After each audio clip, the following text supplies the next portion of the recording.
What's up, everyone? Gularak here with no reaction. My last video today. I today's newest film taking my yesterday the FNAF 2 movie trailer. I also did video this last week, but it has been to back with it so much that break down see what it's about. So I said this about I'm excited for the FNAF 2 movie finale here in December, and that's all I'm saying. But before they get to this, they get started because I'm about halfway to 1,000 subscribers. As I said, let's continue to this. Alright, people, let's go. Alright.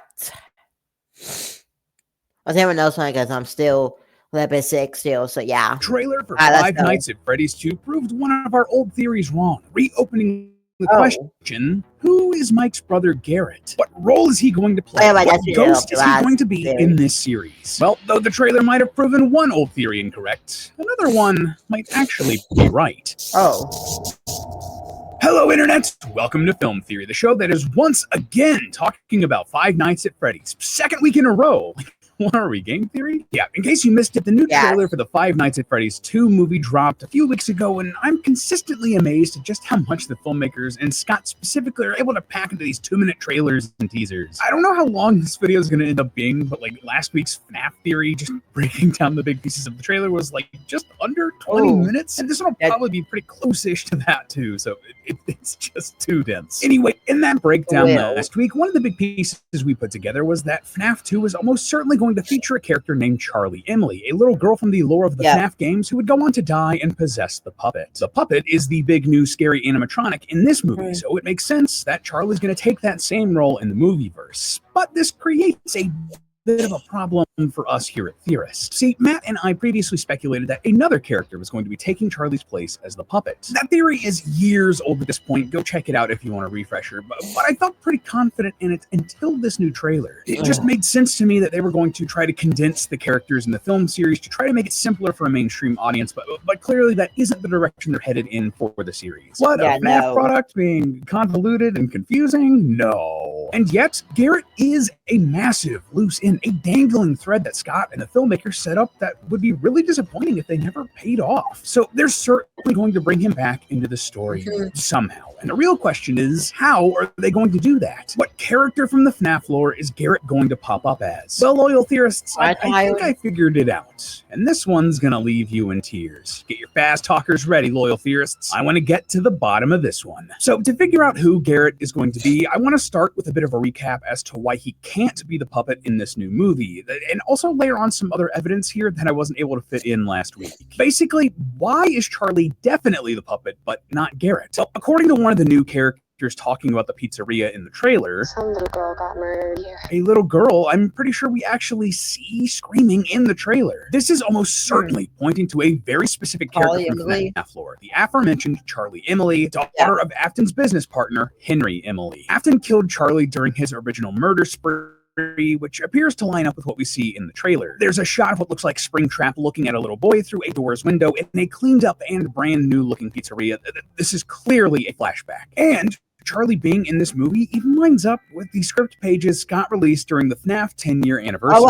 If you don't remember, Scott released 4 pages from the FNAF 2 movie script during the event, but the catch was that only one of them was real. After seeing the first teaser, the script page I think is the real one sees a man leading his children, Gemma and Darren, into a hidden room in the pizzeria. Honestly, the only thing going against this page was that it included a carousel with characters who might not even exist at this point. But, well, we see a carousel in the trailer, and though you can't make out which animals are on it, I wouldn't be surprised if there were cameos from those animatronic characters I originally wrote off. Anyway, this script page could now show Charlie and this little boy, the one that we see in the trailer, being led to their deaths as the cold open for the movie. Now, you may have also noticed that the names I mentioned on this page, Gemma and Darren, don't line up with the likes of Charlie or whatever, but that's actually a pretty common screenwriting trick. If a writer or studio want to keep the exact details of a role secret, like their identity, they'll often give the characters fake names during the scripting phase phase to hide those identities. For example, early in production and even in the auditions, the characters Rey and Finn from the Star Wars sequel trilogy were known as Kira and Sam or Rachel and Thomas. So Gemma and Darren could be placeholder names for real characters like Charlie if Scott didn't want us to know that's where the story was going, especially if he was going to tease the page. Though I will just say, just quickly as an aside, this trailer did make me wonder about these pages again. See, in my very first theory I did about script pages, I concluded that this one was actually the real one. It talked about haunted plushies and how they related to a book called The Velveteen Rabbit. Go check out that theory if you want more info there. In the end, I decided I was mistaken, and the other page we'd narrowed it down to is actually the correct one. But after seeing this trailer and noticing how prominent the plushies were in the restaurant, I did second guess myself, but no, I still think this other page is correct. Just wanted to point that out because, one, it's always fun to share our thought process with you guys, and two, it's weird that there are so many plushies in this restaurant, right? I'm not crazy, right? So, okay, if Charlie is in this new movie, it only makes sense for her spirit to be one of the animatronics, the puppet. That's who she possessed in the games, and with both Charlie and the puppet being so front and center in this new movie, that's the only connection that makes logical sense. And like I said earlier, that's a huge problem for us here at Theorist because we were previously sure that Garrett was going to be the puppet instead. I mean, we had a whole freaking theory about it. It made sense at the time, especially since we speculated that Mike's dad could be the movie's version of Henry Emily, so Garrett would be taking Charlie's place. And we thought that the dad would be Henry Emily for a couple of reasons. Firstly, Afton recognized Mike's name, and that's why he actually got the job at the pizzeria in the first place. And two, we thought the actor playing a worker tinkering with an animatronic in the training video Mike watched looked kind of like the actor playing his father. Sadly, in retrospect, neither of those things are as hard evidence as we would have liked. That worker actually ended up being a cameo from an employee of the Jim Henson Creature Shop, the people who make the animatronics in real life, and Afton could have just recognized the name of one of his victims. It didn't need to be because he worked with Mike's dad. So, okay, if Garrett isn't going to be the spirit controlling the puppets, is he just not going to be showing up again? That wouldn't make a ton of narrative sense. He's a huge part of Mike's backstory and a giant dangling thread. No, he's going to show up again. So who is he going to be when he does? What ghost is Garrett going to become? Well, there is one spirit that he could fit perfectly into. Someone from the games that Garrett could embody and create a satisfying narrative, helping to resolve Mike's arc, the Afton storyline, and finish out the trilogy in Five Nights at Freddy's 3. And who is that? Well, loyal theorists, Garrett is going to be the FNAF movie universe's version of the Crime Child. Now, before we really get into this, we should probably level set real quick, because while I know a lot of us are really in the weeds with FNAF and its lore, if you're just here for the movies, or if you're a newer fan, you might hear something like the Crying Child and think, so let me give you a bit of a rundown. The Crying Child was a character that appeared in the retro arcade-style minigames from the Five Nights at Freddy's 4 video game. These were like a little story within a story, giving us details on the backstory of the FNAF universe and its characters. These sorts of games were where we learned a lot of details about like the purple guy and his murders to begin with,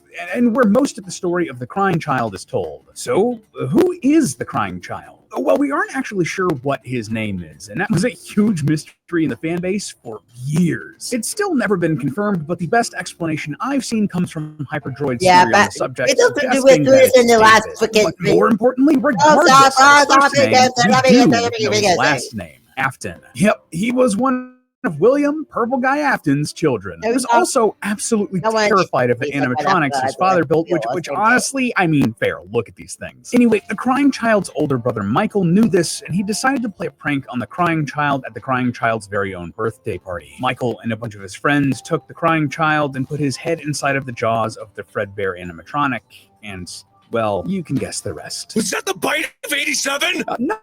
No, actually, that was the bite of 83, which also, hey, it's funny and weird that there were two big events revolving around an animatronic biting someone, but, you know, whatever, 2 nickels and all that. Now, already, right here, we have some thematic connections to Garrett from the first movie. Like, first off, the Crying Child's brother, Michael Afton, he felt incredibly guilty for the death and wanted to make amends for it, eventually becoming the playable character from the very first FNAF game. The alias he took for that job, Michael Schmidt. Yeah, Michael Afton is already the basis for Mike from the movies. Just to be clear, Oh. I'm not saying that I think Mike from the movie is secretly an Afton or that Garrett is like secretly Afton's son that he then kidnapped and then killed. The FNAF franchise can be convoluted and confusing, That would but be not wasted that space. I can see him convoluted doing and that. confusing. But the thematic parallels are clear here. Both Michael and Mike feel guilty for the deaths of their brothers, the crying child and Garrett. Both were killed because of Afton, though one more directly than the other, and that drove the Mikes to want to get some sort of redemption. So if Scott is using the same sort of long-term motivations for both characters, movie Mike is going to want to continue seeking that redemption for the loss of Garrett. Not for literally getting his head crushed, but you know, it's thematically similar. And the best way he's going to be able to do that is if Garrett becomes the crying child. Now, that's most of what we know for sure about the crying child, but that doesn't mean there isn't some strong beliefs about him in the community, thanks to all of the awesome FNAF theorists throughout the years. And honestly, if Scott decided to go with even a percentage of these theories as the movie's canon, Garrett's story in the FNAF films could be incredible. One of the longest running theories we've had here on the channels was that there wasn't just one spirit inside of Golden Freddy, but instead two. The first was a vengeful spirit, one that wanted revenge for everything done to them. But the other one was the crying child, who was less angry. There was a ton of evidence for this that we covered over years, involving like the numbers of eyes lighting up and Golden Freddy acting weird, and it's a lot. We'd be here for ages if I tried to recap all of it. Honestly, I just recommend going on a nostalgia trip and binging through some of those old game theories. Either way, the idea of two kids being inside of a ghostly animatronic like Golden Freddy is an idea that the franchise picked up elsewhere. It's not just a fan theory. For example, in the Fazbear Frights book series, we meet the Stitch Wraith, who has the souls of both a vengeful spirit and a crying child inside of it. To be clear, this isn't the same animatronic as Golden Freddy, and these aren't the same spirits. These are characters named Jake and Andrew, but they are all clearly supposed to be stand-ins for the game franchise version of Golden Freddy. Regardless, the filmmakers have laid the groundwork that they need to introduce a second spirit to Golden Freddy in the films. First off, the blonde kid who's possessed Golden Freddy in the movies very much fits the mold of a vengeful spirit. After Afton is defeated, he looks on as his body and soul are tortured by the Golden Bonnie Springlock suit, almost giddy at it. And he also wants to kill Abby and have her join the other animatronics. It's very vengeful spirit coded, so they have that aspect of Golden Freddy if they wanted to expand it with the crying child half. And a design detail that they carried into the movies was that Golden Freddy only has one functioning eye, similar to some imagery from the character that led us to believe that the crying child was in there to begin with. A really easy way for them to subtly hint that the movie Golden Freddy also has these two warring spirits inside of it would be to have the other eye socket either light up, or if the weird spirit apparition that is Golden Freddy's body randomly manifests with both eyes, each with its own color or something like that. You know, this is actually kind of funny because way back before the first FNAF movie came out and we did our prediction theory,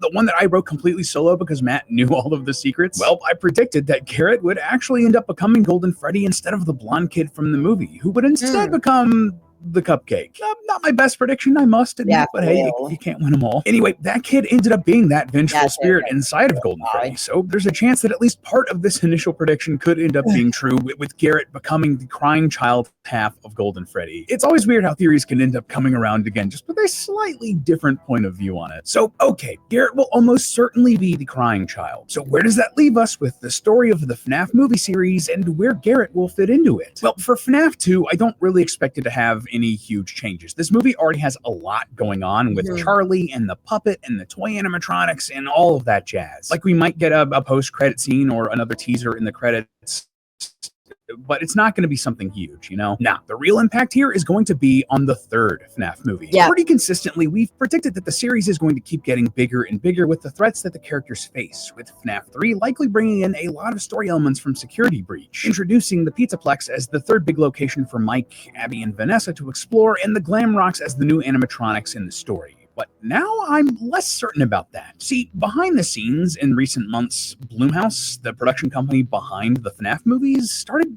really struggling. Several of their other movies have been really big misfires. The most recent one being Blumhouse fella, come on it's now. boring movie business stuff, but that movie really bombed and impacted their bottom line. Come on.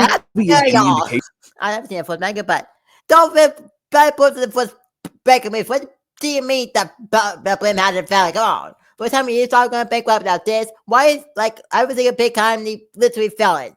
Makes no freaking sense. FNAF 2 is probably going to do pretty well for them. And in classic horror movie Hollywood fashion, Blumhouse is probably going to want to stretch this franchise out. Yeah, and an easy way for them to do that right off the bat? Well, don't introduce more security breach stuff yet. That can be saved for future FNAF movies. Maybe FNAF 4 where they could do a soft reboot with a new main cast, letting them explore the security breach era of stories as its own trilogy. And if that's the case, then it makes the most sense to bring Garrett and the Crying Child storyline back and to round out this trilogy of FNAF movies. So if that's the plan, how are they going to do that? So what's the story going to be? Well, while diving deep into the mini games for FNAF 4 for this theory, a couple of quotes from the Crying Child really stuck out to me. Specifically, "We are still your friends, and I will put you back together." Oh, that one.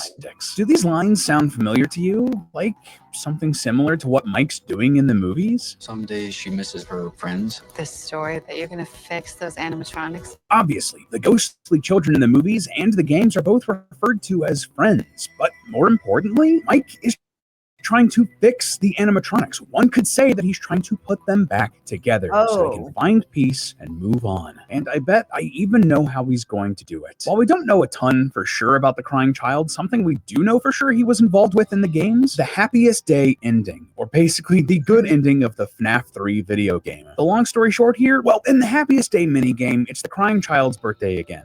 But instead of being bullied and accidentally killed by his brother, the Crying Child basically gathers all of the souls of Afton's other victims and celebrates his birthday. He has the party he never got to have in life, giving the souls some modicum of peace and letting them pass into the afterlife. Well, all of the spirits except for Charlie, for some reason, like it more or less actually says that exactly in the character encyclopedia. Like Charlie didn't move on because, I don't know, man, for some reason. Honestly, kind of hilarious. So using that info, because he's trying to help fix the animatronics, to help Abby's friends, Mike is going to be the one to help put them back together. He's going to be the one to help them have their happiest day in FNAF 3, helping them celebrate whatever birthday they never got. He'll be the big brother to Garrett he never had the chance to be. And in doing so, along with protecting these kids and Abby and Vanessa from Afton's evil spirit, Mike is going to help release them from the purgatory they're trapped in with these pizzerias. He's going to help these spirits move on and find peace. Well, at least until they find the next group of haunted animatronics. These things are multiplying like rabbits in this franchise. But hey, that's just a theory. A film theory. And cut. Up next on Film Theory. I was going to speak to that one, but watch my free time. Alright, there we go. I know how much I had to have it. But yeah.